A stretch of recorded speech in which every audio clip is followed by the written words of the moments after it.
Internet. We are Dion Wilkes. Hello, Dion. Are we not playing our intro video? Well, so who's got that? Who's been? Where's You're Sam the play? Whose job is Sam? it to talk over the intro video this time? Well, Yours. that's assuming we get the intro video. well. Who's playing it? John? You? Me?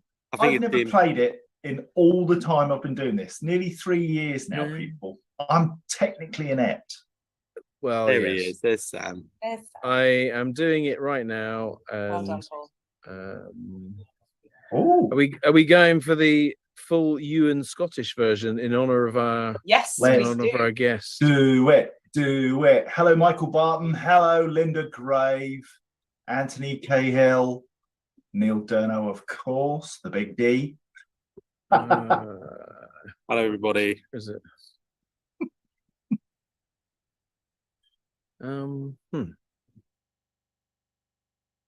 Whilst Paul is looking for that and trying to make it work, don't forget, if you're trying to use the chat box, which we hope you will, please make sure you're addressing everyone, not hosts and panelists, because then it's only us that sees what you're saying, what you're trying to say. I'll cut and paste as many as I can, but if you could just select your Dropbox to everyone, not hosts and panelists. We've got Bettina in the house. Bettina, no less. Tony Clayton. Hello, Tony. Kate Tyrrell, she's still here. Can we not get rid of her? Can't go. Not boo her. Can you like move? Paul, I'm should we just- skip the intro video and get on with the well, show? I'm- shall we? yeah, I wasn't ready for it. No. I got it. Yeah, all right. Okay, so you need to make me able to share my Yeah, you screen. should do, yeah. Should be all Chris right. Carpenter, you Chris are so Carpenter. right, mate. Yeah. Chris Carpenter says, must be a good video, this one. We have a running joke on the EV Cafe that Paul is our least technically able when it comes to the Zoom account. And for some reason, Or we've once anything. again made him the guy who has to share Charge. the video. Shush. All for good fun. Right, share sound. Oh, Slick is overrated, can I tell you, Anthony? Slick is very Well, that's the end of the show. So tune in next week. guys, I wasn't able to optimize for video. Okay, let's go.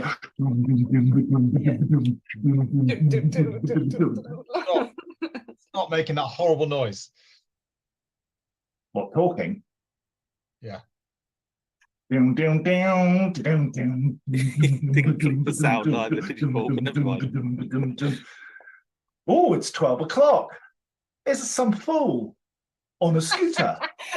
Right, It's a okay. white car. Johnny likes a nice drop of white. Oh, I love coffee, me. Oh, I'm The going The question to is, have I don't know if you can hear it or not. No, No, you can't. That's why we're Paul's talking going to get over run over. Oh, one day we're going to get him. it. Okay. Caffeine monster, cocktail boy. Well, yeah. forget the tail Someone's got- boy. Someone's got to look good. Yeah, that'll be me then. Yeah, which one of you is that? It's time for the EV Cafe. Cafe, yay! You want Amazing. to stop sharing, Paul? Very funny. Very I good. prefer the commentary to the music. Well, it can be done every time. So you couldn't hear the Would be music, obviously. professional after 2 years of doing this. Okay. Hello, everybody, and welcome to the EV Cafe. Yesterday may well have been Valentine's Day, but today is when the EV Cafe will be sharing the real love. And we have lovingly crafted a sweet selection box of guests and information for you today. But it won't all be love, love, love, a bit much like the reality of any relationship, especially within the EV Cafe, or the questionable charging profiles of some vehicles. What I'm trying to say is there are peaks and troughs. So without further ado, my name is Johnny Berry, and in my day job, I am the head of decarbonisation for Navuna Vehicle Solutions. But most importantly, I am the moderator for today's session. So make sure we stay on time and to the agenda. I'm looking at you, Paul.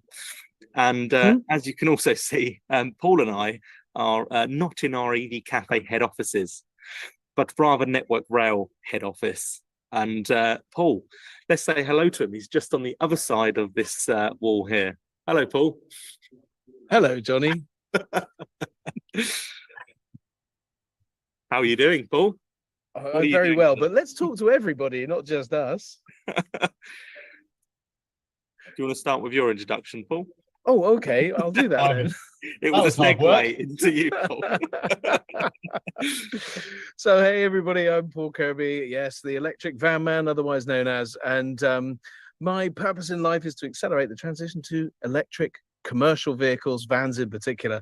And I'm delighted to be here. So, who do I hospital pass to? Anybody in particular, or just I pick somebody? Let's just say hello to the rest of the Sarah. team. Sarah, yeah.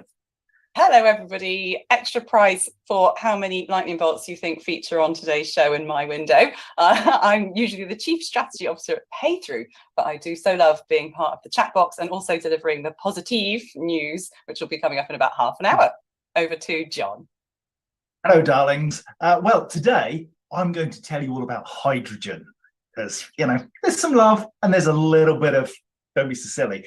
Anyway, John Curtis, my job here is to look after the questions. So at the bottom of your screen, you will find a Q&A tab. To the right of the screen is the webinar chat. That's where all the usual nonsense goes on. But Q&A, if you've got a question for our guests, June McTurk, Kate Tyrrell, or us, whack it into the Q&A box. We'll be picking those up as we go through this webinar. And then the best question of the day gets the opportunity to win the EV Cafe mug. My decision is final. Sam, it's yours, baby. All right, thank you. Yes, good afternoon, everybody. My name's Sam Clark. My day job, Chief Vehicle Officer at GridServe. And what my role in this little merry crew is finance related, introductions, and usually telling Paul what's correct and what is not correct. So we'll have a bit of that today as well, I suspect. My topic for the day about love and hate, of course, is charging infrastructure, as you might imagine. So I look forward to discussing that in the future. Back to you, Johnny. Yeah, so Sam, because we took so long in getting the intro video sorted, we need to get straight on with the show. So back to you, Sam, in terms of introing our guests for today. After taking a swig of coffee. Yeah. So, yeah, can you tell that? Yeah. This isn't my day job, obviously. Which one? Am I doing Kate or are you doing? You decide. Decide. All right. I will start with Kate because it's ladies first. Ladies first. Oh. That ain't no lady, that's Kate. Well, that is. Okay. All right. So Kate, is it Tyrell? I don't know, something like that. Is CEO. All right. It's Kate Tyrrell. Is CEO and co-founder of ChargeSafe, a 5-star rating system to create a more inclusive charge experience for everyone. Very, very needed. Kate is passionate about decarbonisation and transport and supporting the EV industry in delivering safe and accessible charging infrastructure. Right, they've provided a fun fact each, and I've added another one just for an extra flavour. Okay, so first fun fact, and Kate, you're going to like this. She threw me under the bus the other day by telling a WhatsApp group with nearly 100 industry leaders that I, on a different group, may have accidentally called everyone at 2 a.m.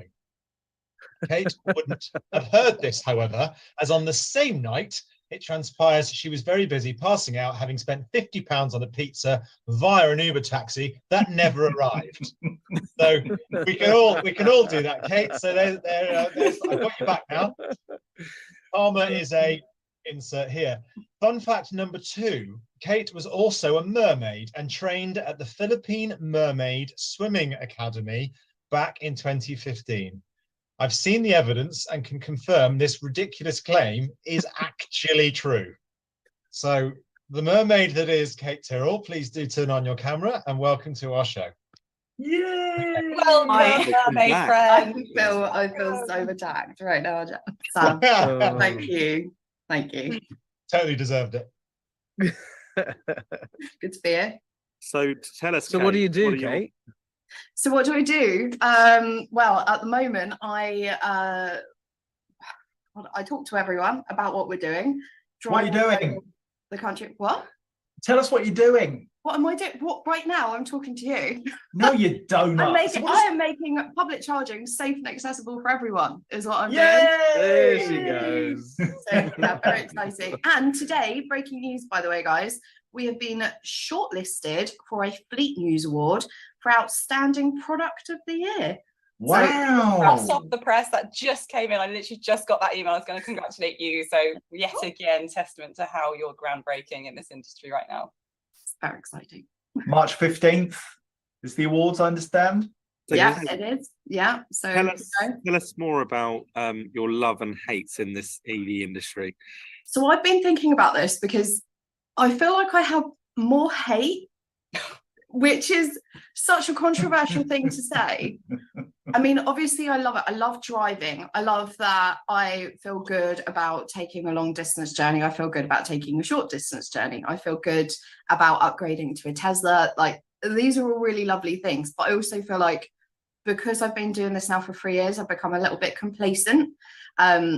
And there's more things that are annoying to me, like VAT on public charging is something that I want to touch on. Poor range on vehicles like Stellantis vehicles, specifically hopping onto the motorway. What is that about? It just drains.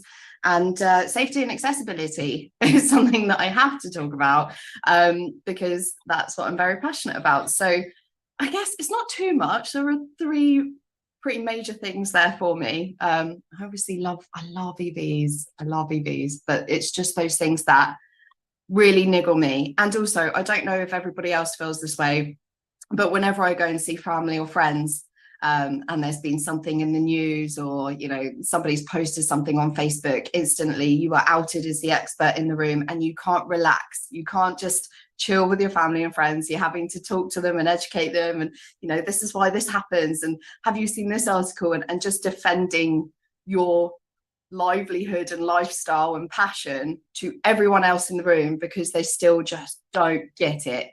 That is an annoyance for me. So yeah. Yes, Sarah. I love that one though. That last one is so key because actually it just shows that people, I used to call this thing called pub chat, and that came from a genuine talk I did in a local pub because I like the idea that every time I went there, somebody was talking about EV and getting it all round the neck, all wrong, no facts. And that's why we put this show together today, because we've each individually selected our own loves and hates from our own sector on our own perspective. And we're going to share them with you kind of one by one. And I'm hoping that you guys can give us your impartial, because you ChargeSafe, you have a very sort of neutral position in the market. So we wanted not only your 3 years expertise plus, but also the fact that you're so well connected, you've got lots of viewpoints to share, but never worry when people challenge you. It's a bit like, saying that you're a particular political party or any other hot potato. I actually really welcome it and encourage it, but you're right. Sometimes you just want to go, no, I like Mustangs, the smelly ones, and just avoid any confrontation whatsoever. All right, well, when we're looking at safety and accessibility specifically, then it's lighting, security cameras, unnecessary curbs or curbs that are then joined by wheel stops plus bollards plus impact protection barriers, just unnecessary gumph around a charge point. That's almost like greenwashing to be like, look, we've done as much as we can to keep this safe and accessible, when actually what they've done is the reverse. We have seen some charge point network operators do this, and they regularly talk on their social media platforms about how well they're doing for safety and accessibility when they're really not. That's frustrating. It's, there's a lot that's going on at the moment.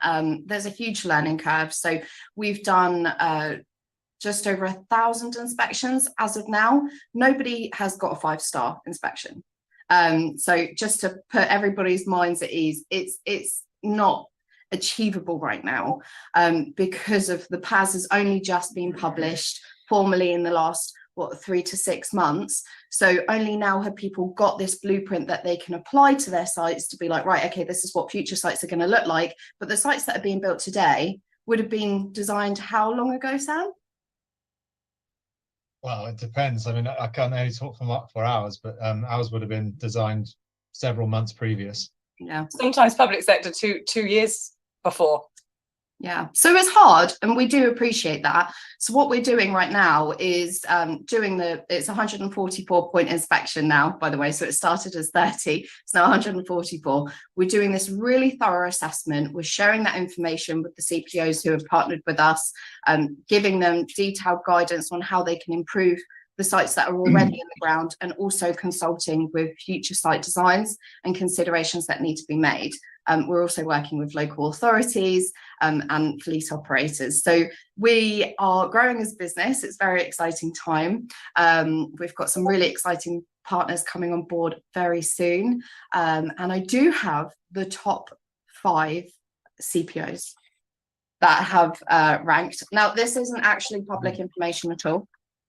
But Sam squirm. Sam's just sitting there going, ooh. Yeah, also, Katie, So- this isn't publicly information at all that she's just about to say publicly. Quite. I am. This is very exciting. Sam, you can relax. Electric highway comes in the top 5 for everything. So safety, accessibility, and overall average, it's within our top 5. So you're fine. But hang on, top 5's not good enough.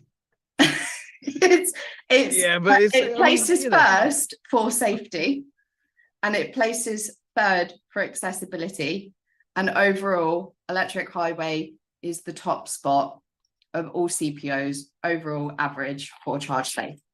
So well done, Sam. Thank You, But nothing to do with me. Nothing to do with me. you are also joined by Osprey, who consistently came across. So actually, your top 3 with Osprey, Ionity, Fastned, Instavolt are in there as well. And Easy Charge got into the top 5 for accessibility over in Oxford. They're the ones with the super accessible, really nice height actually charge points. And they put a lot of thought into how they make those charge points accessible. So well done to the Easy Charge team. So that's hot off the press. Well Yeah. done. Big well done to all those CPOs mentioned. Just some great work by the sounds of it. It is, it's really good work. And also, I'd just like to add that, or if anyone hasn't noticed, there was no mention of any oil companies in any of those lists either, which tells its own story, maybe. It Yeah. does. Yes.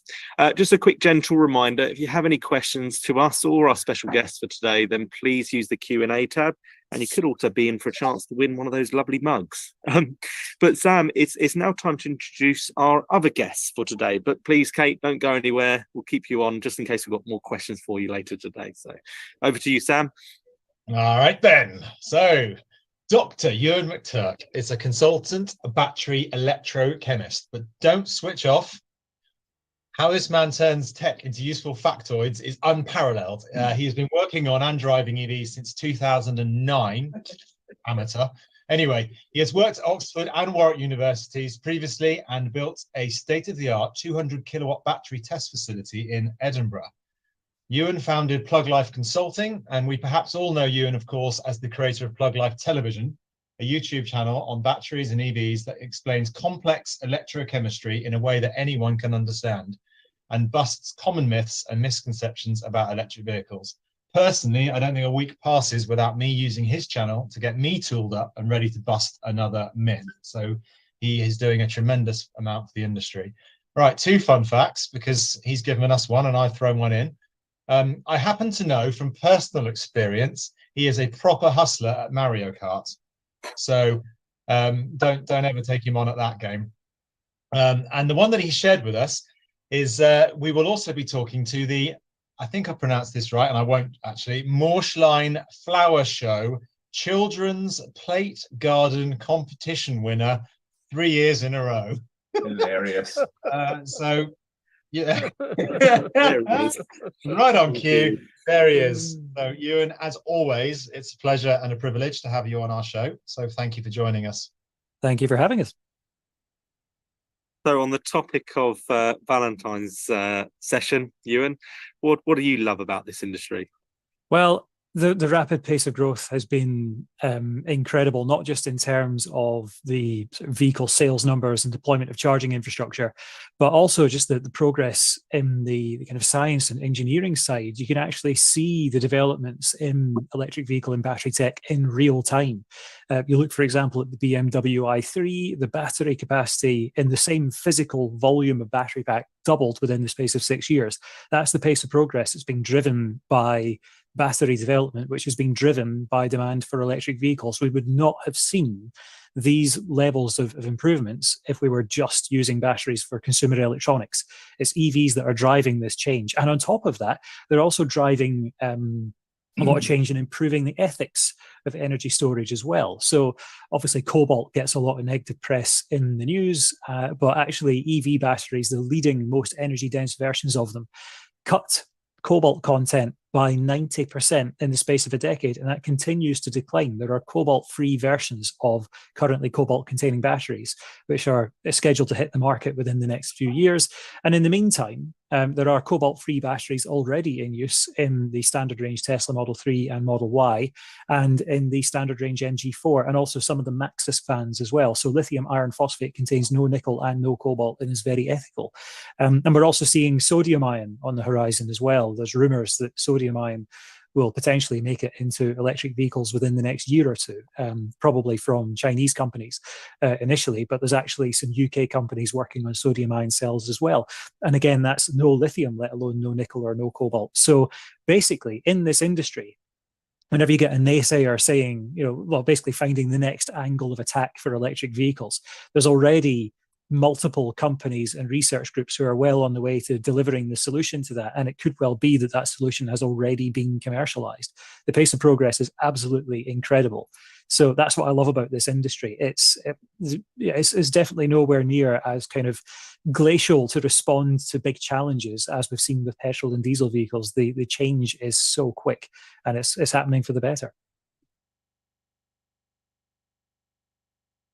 I've got a question for you, Ewan. So on the cobalt side, it's great that we're able to provide demonstrations or examples of real vehicles now that don't require those nickel and cobalt elements. To what extent do we need to push back in terms of the cobalt used in the refinery of fuel? How much of a contributing factor is it to that? So that we get a level perspective on the way in which one market, whilst has it, it's diminishing. The other one has it and can't do anything with it. But I'm just curious as to the proportion that is involved in that particular process. Well, cobalt use in oil refining to make petrol and diesel is the biggest use of globally of cobalt as a catalyst. So it's a substantial use of cobalt, and it's something that the oil and gas industry has not moved away from because they've not had the same limelight shone on them that electric vehicles have. And of course, it's easy for oil and gas to conveniently ignore the fact that they're using the very mineral that they're accusing EVs of being bad for using, and that naysayers are accusing EVs for being bad for using. But actually, if you have a Tesla Model 3 standard range or an MG4 standard range or a Maxus standard range van, they have less cobalt in them than is used for a petrol or diesel car, because by default, cobalt was used to produce that petrol or diesel. And if they take to Twitter to complain about it, there's more cobalt in their smartphone than there is in the Tesla Model 3 or the MG4 standard range or the Maxus fans. And we're seeing more electric vehicles adopting cobalt-free battery tech. So actually, we're seeing forecasts for sort of global cobalt requirements and so on being revised quite quickly because of this continuous improvement in chemistry, this continuous reduction and eventual elimination of cobalt, even in longer range batteries. We're seeing the initial kind of projections of increases, like vast increases in cobalt demand, actually starting to be revised because there's been a very sudden switch towards lithium iron phosphate, not just by Chinese EV manufacturers, but we're starting to see in Western markets as well that LFP is being adopted or plans to be adopted by legacy automotive manufacturers, for example, in Europe and the US. So Tesla being the first mover on that. So yeah, cobalt, there definitely needs to be pushing back in terms of as you mentioned, petrol and diesel refining, where it's still there. And I can tell you now that your INEOS, your Shell, your BP, whoever, are not going to care where they get that cobalt from. Whereas EV manufacturers have signed up to the Fair Cobalt Alliance, or a lot of them have, I should say, which is all about making sure that cobalt is sourced ethically and that people are paid a living wage and that children are in schools, not in mines and so on. So we need to be pushing back against that, but also the people who are saying this on Tinternet, their laptops and their mobile phones have very high cobalt content, and they don't seem to care about that. They are fair weather critics on the matter. Can I just clarify that point you just made, because I think it's a really cracking stat on more cobalt in your phone than in your car. But do you mean proportionally, I presume? So proportionally, in terms of percentage of cobalt in the battery, if you're looking at a conventional EV that uses NMC, so lithium nickel manganese cobalt oxide, or in the case of some Teslas, NCA, lithium nickel cobalt aluminium oxide. But cumulatively, if you're looking at an LFP battery, because there is no cobalt whatsoever in LFP. So your standard range Model 3, your MG4 standard range, and your Maxus standard range vans, with more coming soon. In fact, I think the Aura Funky Cat has LFP as well, from what I've heard. So yeah, there's genuinely no cobalt in those batteries, which means that your smartphone battery by default has more cobalt in it, and it's a very high percentage of cobalt. It's probably about 39% cobalt on the positive electrode versus nearer 3 to 4% for leading long-range electric vehicle batteries, and nil for LFP. Yeah, okay, thanks. Thank you, Doctor. We could listen to you all day. But now we've heard from our two special guests, of whom will stay on and continue to join in with the conversation and crucially answer more of your questions shortly. But let's actually hear from some of the EV Cafe team about what they love and hate in this industry, starting with you guessed it, the electric van man. Surely everything is all love, love, love in the electric LCP market, people. Well, do you know what? The joy of being here at Network Rail today with your company, Navuna, and I'm representing Vital EV, the charging company. It is great to see a selection of electric vans that are being converted. So I am loving the fact that the industry is really embracing electric vans. We're seeing welfare bus. There's a welfare bus on display. There's other bits and pieces. We're seeing a diversity that people just didn't think could happen. So we all thought, right, it was just parcel vans and they could do, little bits around town and that would be it. But no, here we've got vehicles that sit by the side of the road and historically would have been running their engine beside the road whilst the guys are in there with their microwave and using the loo and getting changed, doing all that sort of stuff.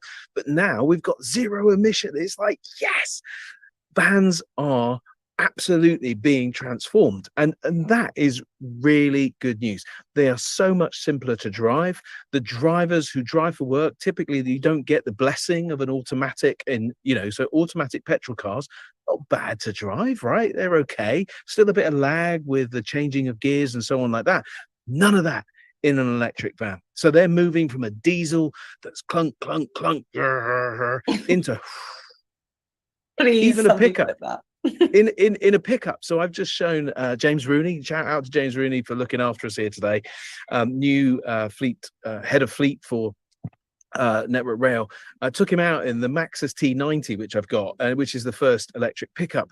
And of course, driving a pickup is quite utility, but putting the electric dynamic on it just transforms it. So that's the good news. We've got lots of great products. We've got lots of diversity incoming and lots more use cases. So it's still some to solve, but it's generally good news. But what do I hate? So I hate the misinformation that is out there that we can charge these vehicles in 18 minutes and all of that sort of stuff. We can't yet. And there are so much, you plug it in and we don't really know what you're going to get. It might say 120 or 100 kilowatts on the box. You plug it in and you get 27. And I say that specifically because I did exactly that. And then the next charger you plug into, it'll charge this vehicle that I had a maximum charge of 80. I plugged it in, it started at 50 and then went straight to 80. And I was like, wow, that's really, really cool. But we don't know how much energy is behind the box and what the state of charge is. And it can be confusing for drivers. I've had many conversations at the charge points, and it really does do people's head in a little bit. And I think when we advertise this, big powered charger that actually most vehicles can't benefit from at all, and then you've got the WLTP range versus the real world range, where these are all theory tests versus the reality. It just is a problem. So those are some of the things I love. Those are some of the things I hate. And the last thing I hate is the disparity between those that have to rely on public charging versus those that are at home on their drive. The typical the diversity or the nature of a van driver is that it's a second vehicle. They're not going to put it on their drive. They may not even have a drive. They may live in a flat. So if they own that for their own use, or the business that is trying to decarbonize, they're forced into a much higher cost. And also the biggest fleet in the country is Motability Operations, 650,000 vehicles. All of those people are at the more disadvantaged end, as a rule, won't have parking off-road and won't be able to do stuff. It is good. No, it's bad. It's bad. That's bad. It's a disparity that we've got to solve, and great for people to do that. There you go. That's me. Thank Love you and very hate. much, Paul. That was very good. But are we not wasting our time with battery electric vehicles? Because, John, surely hydrogen fuel cell vehicles is the answer for the future, or so we hear. Okay, where do we start? Well, let's start with what I love, shall we? So what I love is the AA, EV Civils, Interval, Churchill, Geotab, My Energy, because they help us to be here. So love them lots, and they're not doing hydrogen stuff. I love them for that too, because hydrogen seems on the face of it to be brilliant. You take an energy source, let's say renewables, what a good idea. And you just run 2 wires filled with electricity into a cup of water, and what comes off is hydrogen, H2O, H2. Isn't that brilliant? So simple. And you think, do you know what? Hydrogen's magnificent. We could store all of the wasted renewable energy as hydrogen, and then it would be there for us to use. Seems on the face of it to be brilliant. And Simon Tucker in the Q&A has said, how do we tackle all the hydrogen misinformation? Well, the misinformation is that it's not that simple, it's not that inexpensive, and it's hugely inefficient. Let me show you what I mean. I'm going to try desperately hard to share my screen, and I'm not good at this. Now then, hopefully, chaps, you can all see that. Yeah. It's like a school lesson. It is like a school lesson. On the left-hand side, we have that renewable energy that I spoke of, being generated by wind turbines and solar panels and so on. We have 100% of that energy generated and usable. As we then change it from being pure electricity into hydrogen through an electrolyzer, separating out the hydrogen from the oxygen, we lose 30% of the energy. So you've already lost 30% before you start in turning it into hydrogen. You then store that under pressure and you lose another 10%. And then turning it back into electricity for shipping, HGVs, aviation, whatever, you lose another 30%. So it's a bit like leaving home to go shopping. You take £1 out, and by the time you get to the shops, you've got 30 pence left. That is utterly pants. Now, there is a place for hydrogen, I would say, and the place for hydrogen might be in those very difficult to conquer large vehicles like ships, like planes. But in time, that's going to change too. Hydrogen is not the panacea. Hydrogen is a hugely inefficient energy vector, and we've got to stop kidding people that hydrogen is the way to make our heavy transport like vans and trucks efficient. It may be a range extender in extremis. It may have applications in very, very large kit, whilst battery technology catches up and is able to use its brilliance to move stuff around. But we already know that Caterpillar have got battery packs that will move an 88-ton earth mover in Australia. This is being done now. Hydrogen, load of old pants. Thank you, John. That was a great lesson. So if hydrogen isn't the answer, and it is in fact battery electric vehicle future, then we're going to need so many chargers. And I've heard that 300,000 chargers is the exact number. More than that now. They've gone up again from there. Oh, is it? If this is the case, then you need to get your finger out, Sam. Yeah, we're all doomed. It's not going to happen. 300,000 chargers, it's too many. So we might as well just all pack up now, right? So yeah, no, it's so love and hates, right? I don't love that number very much, and I hate the way that it's being misconstrued. I think that's probably the best way of putting it. I love charging infrastructure. That's great. That's what I do now. I've chosen to do that because I've felt very strongly this was the next emerging thing that needed to be dealt with 5 or 6 years ago. And one of the things I hate is people go, "Oh, it's all about the infrastructure," as if no one's worked that out yet, or we haven't been working on it for the last half of the decade or more. You know, it's very much a case that the market forces need to bring these things to the fore, and the demand for electric vehicles is so good. Love that. That now the infrastructure needs to catch up. We know that, and everyone is building things at a tremendous pace. What is frustrating about that 300,000 number is that it comes with no context. And in order to just understand the context, you have to go into the transport strategy document, somewhere in about 120 something pages in a 137-page document, Annex 5, which breaks down what that actually means. And even then, it's questionable in terms of its validity, in terms of the numbers. And as Sarah said, it's already been revised. So what we need is the right charges in the right places at the right time. That's what matters more. And that, by that I mean we need to make sure that we understand how many charges we need at low power with long dwell times, those times where you're doing something else like sleeping or working. We need lots of those low power charges that are accessible to people. And we need lots of those, but we need it at low power. We then need a significant amount of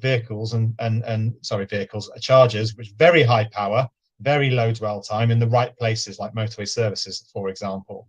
And that's also a critical number, but it mustn't be consolidated into one big figure that everyone looks at and compares it to what's available today and just goes, well, that's not going to work. We've really got to get into the detail of these numbers and really understand it. And to Paul's point earlier about what he hates, you know, these sort of numbers and everything that's spouted on the media needs to be fact checked. It's always hard for me to say that, because, you know, people, I'm not going to say I hate people, but I dislike people like Liz Truss, who says solar is paraphernalia, like Mike Parry, who says the electric vehicles are a con trick invented by government, or Giles Coren, who says you're better off walking, or Nigel Farage, who says that vehicles are more expensive to run EVs than petrols, or Jeremy Vine, who doesn't know what a Jaguar F-Pace is. You know, there's all sorts of people out there who are sending lots and lots of misinformation, and I do hate the misinformation, and we've got to try and find ways through mechanisms like this to try and make people appreciate that there is a future for all of this, and it will work. So I guess that's my piece, Johnny, on the matter. But we will get there. You know, I said in a keynote the other day at a magazine launch, we will get there. The likes of the companies that Kate's already quoted, the Ospreys of this world, the Instavolts, the Ionities even, and definitely the GridServes, you know, will produce proper infrastructure that works and is going to be supporting the future of EV infrastructure. What we need to get rid of is perhaps some of the other companies with legacy stuff that they like to pretend doesn't exist but is out there, that needs to be removed entirely. And we need to make sure that the new stuff that Kate has also referenced earlier is appropriate. So the curbs are not there, they are accessible for different types of people, because there's lots of new things going in that have got the same legacy issues, the stuff that was in the ground 10 years ago. And that's not acceptable either. So there's a lot of work to do. We're aware of it, both us as GridServe, but also the wider network, and we need to keep pushing to get it better. And we will, and it will be ready for the uptake of EVs. Thank you very much, Sam. You've covered a lot there, a lot of ground. Sorry. That's good. It's good to hear. Just taking a moment to digest. So we already have tens of thousands of sockets on the public network, which equates to over 100 charge point operators, or 50 or so different apps, and lots of different ways to pay. Surely a legacy fuel card provision is okay, or do we need to be smarter in this e-mobility world? Sarah? Yeah, and not leave the consumer behind. It's all very well having all these targets for the number of chargers, and chargers in the right place is my favorite sentence. But I just think sometimes the consumer gets a bit forgotten. So yeah, I'm here to shower the love and throw the shade where necessary on payments and consumer experience at these chargers, because I work for Paythrough. So I've asked around our team and our clients, and I've collated all my favorites to share with you. But I think I'm going to kick off with my own, because I absolutely love how flexible DC or rapid charging can be with contactless payment, right? For like the general consumer or private driver. But I equally hate, for the opposite reason, the fact that a fleet driver will find this difficult, because it can be so cumbersome to get that VAT receipt, if you can at all, if you don't have a fuel card, or if you don't have a credit card to use by yourself. Not to mention the fact that you're going to pay a higher price at that DC rapid charger, because you need to pay with a credit card because you're not a member and you're on the move. So I love that. But I also love, I think Sam, you touched on this, how super convenient it is to park and charge when you sleep or when you're parked up for the whole day, where there's multiple AC chargers. But I also hate that there are usually few and far between of these, one, maybe two, one with a flipping bag over it. I took a picture of one yesterday. They're often poorly maintained because they have a lower turnover, so they just get neglected and abused. And they also have very limited access due to this whole membership or physical RFID access only old school way of doing things. And that's got to change soon. We're going to be seeing contactless devices being needed at AC charging locations, but that's going to drive that operational price up even more and probably be passed on to the consumer again. So it's pretty frustrating. I chatted to James, our CEO, James O'Neill, and he was expressing that he hates, I mean, I'm not actually sure James can hate anything, to be honest. He's way nicer than me, but he hates that EV payments is always an afterthought and that people seem to think that tapping a credit card is a panacea. But he loves when everything can be done via the mobile and not have to have so many cards. So, I mean, I too hate having millions of apps. I really just wish that we could choose one favorite app and just use that elsewhere. For example, the CPO app that you use the most or whatever app that you use the most, but be able to use it on other chargers because you've already loaded up your credit cards, you're already ready to go on others. So sort of a semi-roaming option. And I really like how if you do things app-based rather than like paper receipts, and I'm looking at some European examples here, would you believe that they're still printing receipts or have a demand for receipts at a charger? That can obviously lead to not just less tailpipe emissions for adoption, but also just less rubbish on the pavements and the streets. And then finally, the thing I absolutely hate is when a pre-authorization, you tap the card and it takes 30, 40, maybe even £50 and holds it. I know GridServe, you're only 1 or 5 or something, I don't know. But others, 40, £50 is quite normal. So it's like a super high amount. Then you're only there for like a short top up, 5-10 quid charge, and it sits there for 3 or 4 days. I hate that as much as I hate when a CPO insists that you have to have a wallet containing a load of money and then doesn't let you access it and still asks you to top up or tap your card anyway. So I think, yeah, in summary, great that contactless is super easy for the consumer, hate that you have to pay more for it, and also hate that it's hard for fleet. So I think if you put the consumer at the heart of it, we're in a good place. But until then, the disparity is crazy. Like imagine explaining to someone how to use a charger. You'd have to go through all the apps and that's just not good enough. Great. Thank you very much, Sarah. And thank you, EV Cafe team. Sarah Sloman hates a lot of things that do not put the consumer at the forefront. That's safe to say. John, I've noticed that we have lots of questions. Shall we open up the mailroom for 5 minutes? Sorry. Yeah, Paul is desperate. I think he wants to go to the toilet. Yeah, can I go to the toilet, please? No. So just to say, those of you that are listening and watching on LinkedIn, we are watching the webinar chat within Zoom. So we might not be getting to your questions if you're putting them there. I have somebody sending some of them to me and taking photographs. So if you want a particular question raised, put it in the chat and it'll get to me. There you go. That was all. Thank you, Paul. It might be worth sticking the link for the Zoom in the chat. Did you say that, Paul? And then they can. No, I didn't, but I can do that. Yeah, that's brilliant. Okay. Over to you, John. Thank you kindly. One point of clarification, the AAR testing a hydrogen van. There you go. Michael Barton has put into the Q&A box the fact that he's in the unfortunate position of needing a new job. All of this technology and all of our loves and hates pale into insignificance when somebody has lost their job. So his question is, does anybody here need a proficient data analyst? If you do, Michael Barton, find him on LinkedIn, or we can put his details into the chat perhaps. We'll see what we can do to help.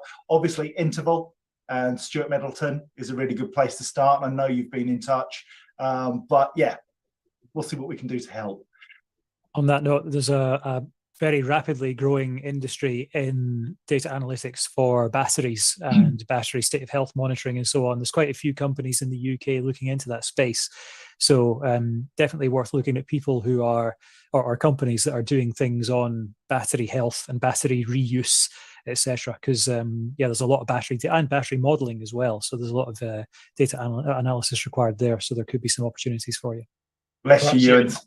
Perhaps you could let Michael know some of the companies you're thinking of in that regard, and then he can do his exploration. But yeah. A couple of questions, Ewan, which I think you can pick up on for me. Richard Parker and Liz Allen both asked the question about Recharge Industries agreeing to buy British Volt.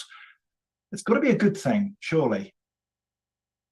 So to me, I would say that's it's a very promising development. It does mean that it's not technically a British business anymore. You know, it's Australian, but the tech that Recharge Industries has looks very promising. So yeah, the cell chemistries that they're working on are apparently an advanced version of lithium iron phosphate. So no cobalt, no nickel. But they've managed to up the cell voltage, and that means that you can squeeze more energy into the same volume, because your energy is your capacity in ampere hours multiplied by the voltage. So yeah, that's very promising looking. And yeah, if they actually end up building these cells in the UK using the IP that Recharge Industries has managed to get its hands on through, I'm trying to remember the name of the company. There's a third company involved. It's like a New York-based kind of startup that's developed this incredible chemistry that Recharge has gone, oh, we can produce that at scale.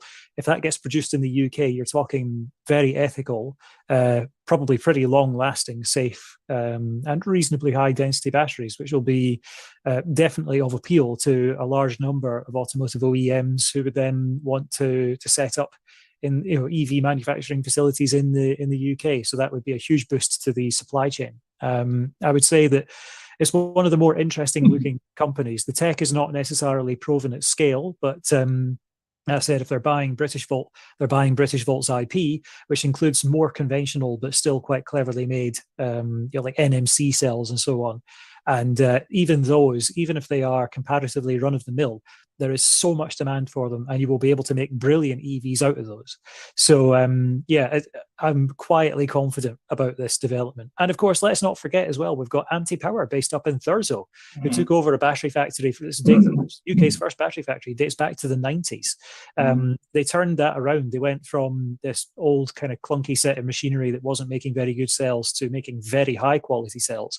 They turned around to investors and went, unlike Britishvolt, who went, oh yeah, give us loads of money for a gigafactory. Oh, we've not actually built any cells to show you yet. Anti went, oh well, here's some cells. Here's loads of different ones for you to have a look at. Look, they're consistent. They're high quality. Can you give us money to build a bigger factory? They're now doing that in Dundee, a former tyre factory, Michelin Scotland Innovation Park.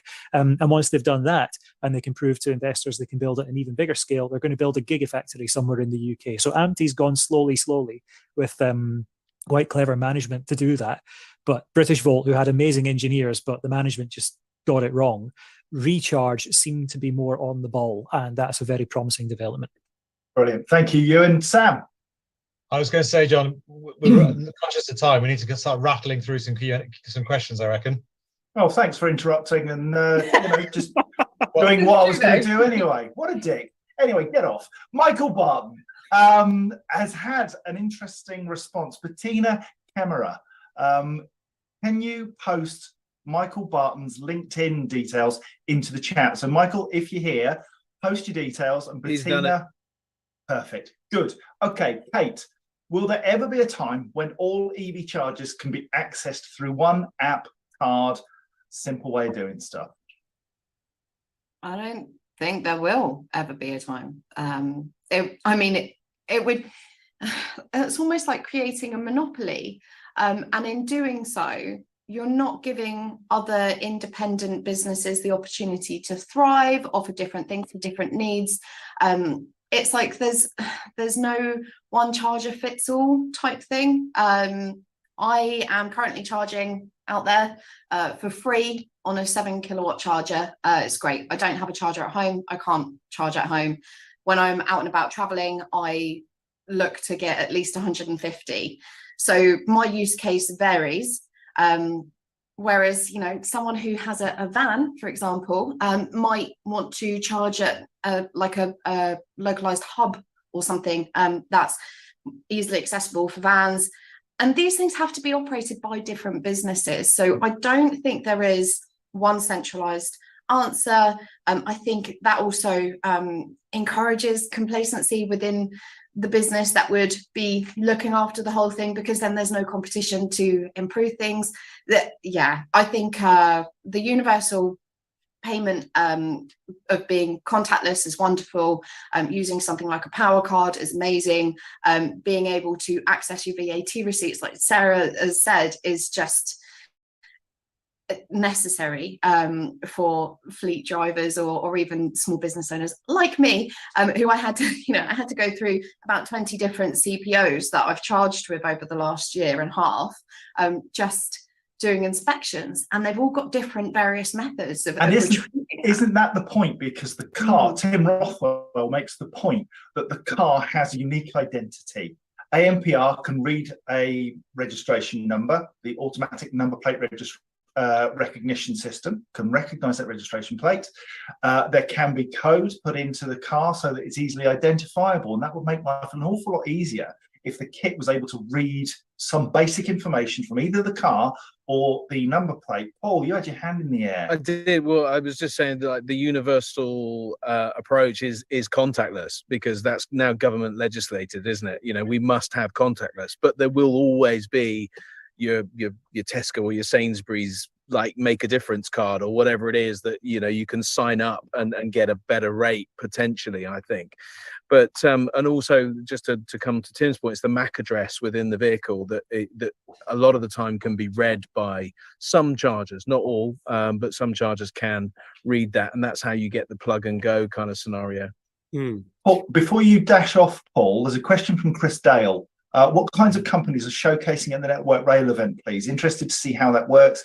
Is this commercial OEM showing Network Rail what's available off the shelf, or for such applications that are specialist service providers? It's actually an internal event to and I think it's so critically important in these transition phases to do this kind of thing, so that you get buy-in from across the whole business. So the board, the non-exec board are here, the board are here.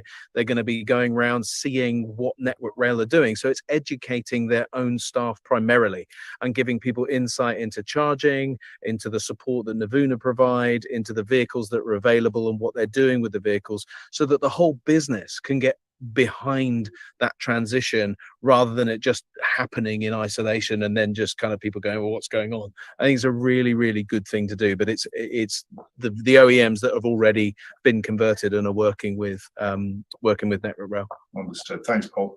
Couldn't have said it better myself. Sam, you have a comment to around? Yeah, just a couple of quick ones. Just a clarification on what Paul said around plug and charge. It's not plug and go. It's plug and charge and auto charge. So Yeah, auto charge is one that reads MAC addresses. Plug and charge is a 15118 standard, which is trying to be pushed through in terms of, that's a different sort of communication. So there's a lot of work to do to make those things work, both historically and for future vehicles. And the other point I was going to make around roaming, which Kate touched on, is she's right. There is one universal solution. It's contactless, so that needs to be universal. But let's not forget the fact that when people say, oh, let's just roam and make it all easy so everything works everywhere, someone's got to do that. It's got to cost someone money, because it's not free. There's a lot of development costs, there's a lot of negotiations, a lot of legal, there's a lot of development. Those things cost money, and therefore it might inherently push the prices up as well. So I just want to remind people that it's not, well, it's just easy, just put it all together, make it one card, problem solved.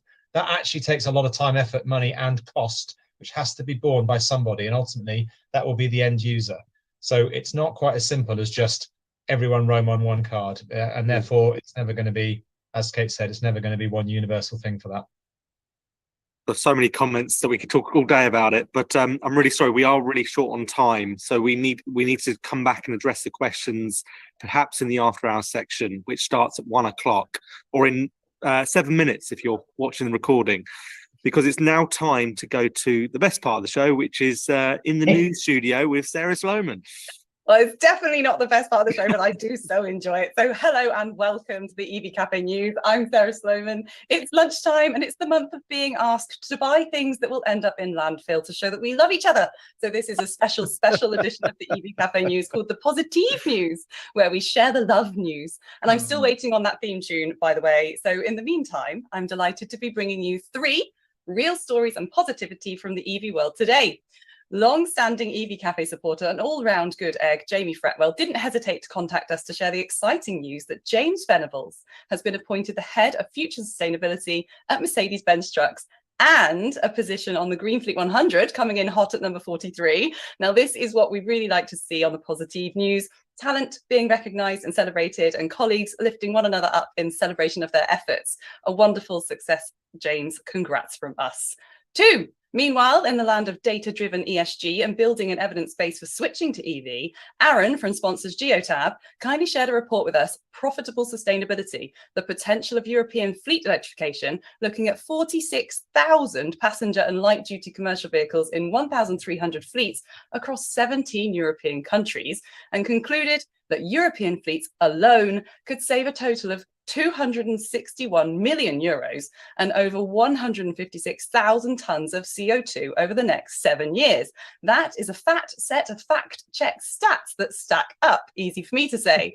Recent research conducted by EY as part of their 2023 forecast showed that it may feel like economic gloom for now, but prospects should brighten later this year. Petrol prices likely have further to fall, and food price inflation has probably peaked. Probably, but it doesn't take the sting out of public EV charging, likely due to the energy prices remaining high for charge point operators. That said, we at the EV Cafe remain on hand to help you navigate the process of ensuring that you're getting the best possible experience from your EV and supporting those looking to make the switch. Because hashtag it's a total cost of ownership game, not a pump price comparison.com.co.uk/EV is still funner. If you have any positive news that you would like me to feature, get involved on all our socials at evcafe.org or LinkedIn, Facebook, Twitter, Insta, and YouTube. And bribes will not be accepted. Well, some might be, sort of. Okay, so back to the studios. But do we have any positive news, like all being on the Green Fleet 100, which was pretty cool? Yes, we do. We do have positive news, like we were all on the Green Fleet 100. At 92 and finishing at 23, I think. Amazing. Is that What's the correct? average then, Paul? Yeah. 51. I don't know. I'll do the maths. Hang on. I'll tell you what the average was. Yeah, just a big Talk amongst shout out yourselves. to Green Fleet. So that's Colin, Jason, and George at Green Fleet for not only the Green Fleet 100 list, but all they've done in the last year in terms of supporting the EV community and fighting the good fight. John, we've got 4 minutes left, and we've got 18 questions. Yeah, and I've just found the best question that it's possible to have. So Brian Robinson, you have won the mug, my friend. Good effort. So send us an email, hello@evcafe.org, or contact us through social media, one way or the other, and we will get a mug to you. The question. Paul was doing some sound effects, which brings me to the most important question for the EV Cafe crew. What will be the replacement for the kids' term brum brum? Oh, I know this one. No, seriously, I've got this one. So I told you before, in Japan, my daughter's cousin, he was playing trains. Edith was going choo choo, and he was just going woo around the room, which I just thought was nuts because, of course, he's only ever known super high powered trains that are electric. That's crazy. But yeah, I really want someone to please clip that bit where Paul was doing an impression of driving the diesel van. That was brilliant. Clunk, clunk, clunk, clunk. I loved it. By the way, everybody, this is our average. 58.6. Very good. There we go. Close to your age. It's close to Sam's age, isn't it? That's what I was about to say. Ooh. I was about to say, I'm glad I dragged the average up. So Yeah. Right, Perhaps Ewan. John, perhaps we can just address the questions in the after hours section. But is there a mug for the best picture? Because I've just received this on WhatsApp. A new viewer of the EV Cafe. Oh wow, it's a lovely dog. For those who can't see it, it's a gorgeous dog. That's Tilly. So when I was ranting about hydrogen, that was Tilly watching the screen, some mad bald bloke going on about hydrogen. Parking up the wrong tree, eh? Hey! Oh, dear. Right, so shall we end the live stream there at 1 o'clock and then move over to the after hours session? But please stay on if you can, and we'll just address the questions and have more of a conversation with those that are joined on via Zoom. But for those that have to jump off, thanks for tuning in, and don't forget to like and subscribe our channels.